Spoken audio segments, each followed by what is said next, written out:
Have you ever sat alone at night, staring at the stars, and wondered, if God created everything, then who created God? This is one of the most asked questions in human history.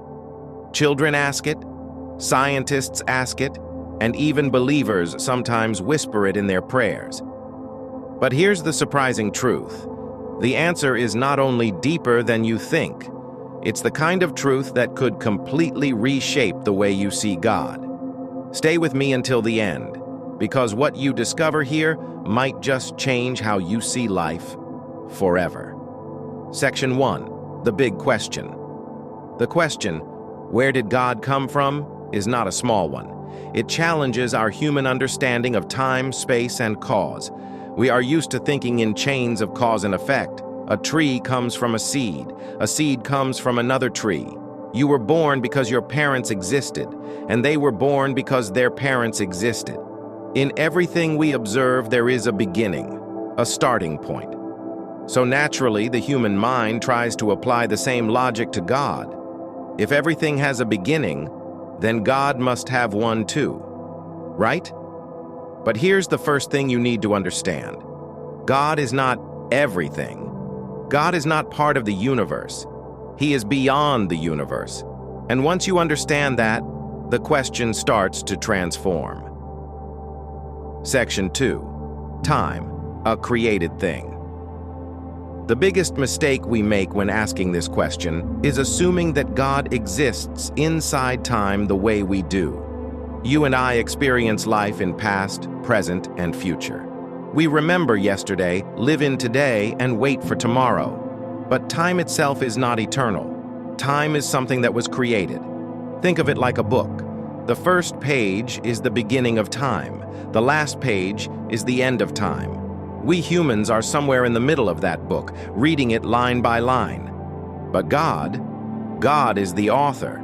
He is not inside the story. He exists outside the book entirely. For him, there is no before or after. Everything is equally present to him. So when someone asks, when did God begin? The answer is, there is no when for God, because when only exists inside time, and time is his creation. Section 3, the concept of the eternal. Our minds have trouble grasping the idea of something without a beginning. We can imagine a big number, but not infinity. We can picture a long road, but not a road without an end. And yet, even science suggests that something eternal must exist. If you think about it, if everything came from something else, and that something came from something else again, and so on, this chain would go back forever. But philosophers have pointed out that an infinite chain of causes is impossible. There must be a first cause, something that has always existed and depends on nothing else. And that, my friend, is God. Section 4. The Bible and the Qur'an agree. While Christians and Muslims may have differences in theology, both the Bible and the Qur'an agree on this fundamental truth. God has no beginning and no end. In the Bible, Psalm 90 verse 2 says, "Before the mountains were born, or you brought forth the whole world, from everlasting to everlasting you are God." In the Qur'an, Surah Al-Hadid 57:3 says, "He is the first and the last, the most high and the most near." Notice the language. From everlasting to everlasting, the first and the last. These words don't describe a being who appeared at some point in time, they describe a being who simply is. Section 5. Misunderstandings about God's origin. Many people imagine God as a superhuman, just a bigger, older version of us, living somewhere in the sky. But that is not the reality. God is not a creature. He is not part of the natural order. He is the one who gave existence to the natural order. Think of a painter and a painting. The painter exists outside the canvas. The painting cannot contain the painter, and it certainly cannot create him. In the same way, the universe cannot contain God, and it definitely cannot explain his origin. Section 6. why this question matters. You might think, okay, God is eternal, but why should I care?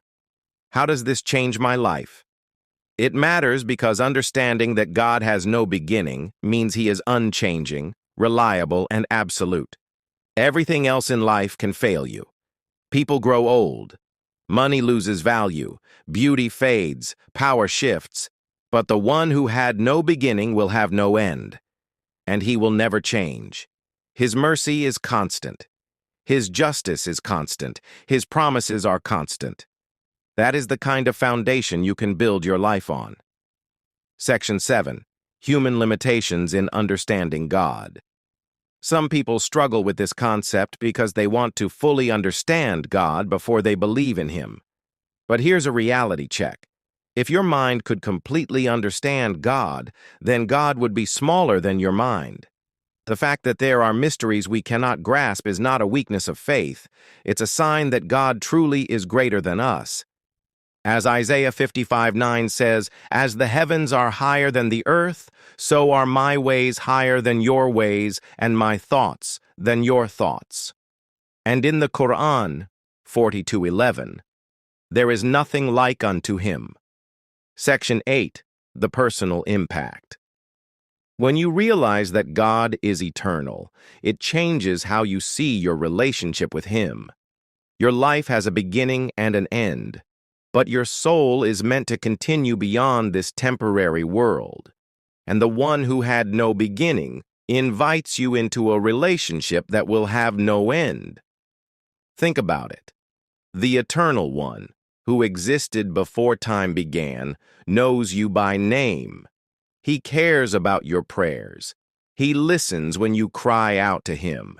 That is not just philosophy. That is personal. Section 9. Addressing skepticism. Some skeptics will say, "This is just an easy answer. You're saying God always existed because you can't explain His origin."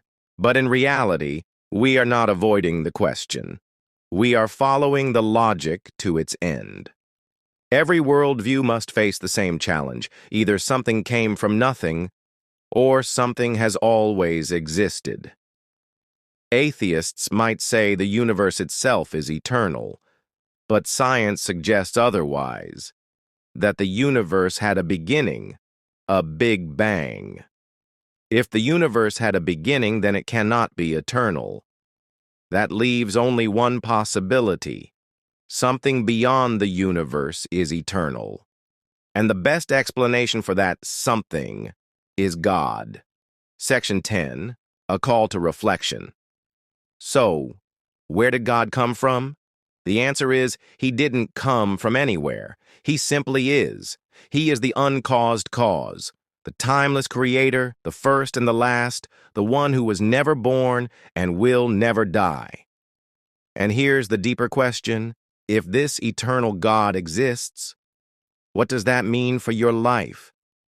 If He has always been and will always be, then your short time on earth is not an accident. You were made on purpose by someone who has no beginning and no end. Closing challenge. Plus, call to action. Before you scroll away, ask yourself, if the Eternal One wanted you to hear this message today, could it be that He is calling you closer to Him? Don't just let this be another interesting video you forget tomorrow.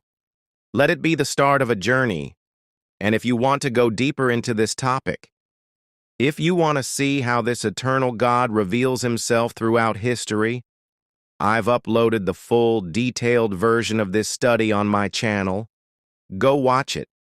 Share it with someone who needs hope, because sharing truth is one of the best gifts you can give. And remember, your life is short, but the one who has no beginning is inviting you into forever. If you want, I can also give you SEO description, hashtags, and tags for this exact script, so your video reaches maximum audience. Do you want me to prepare that next?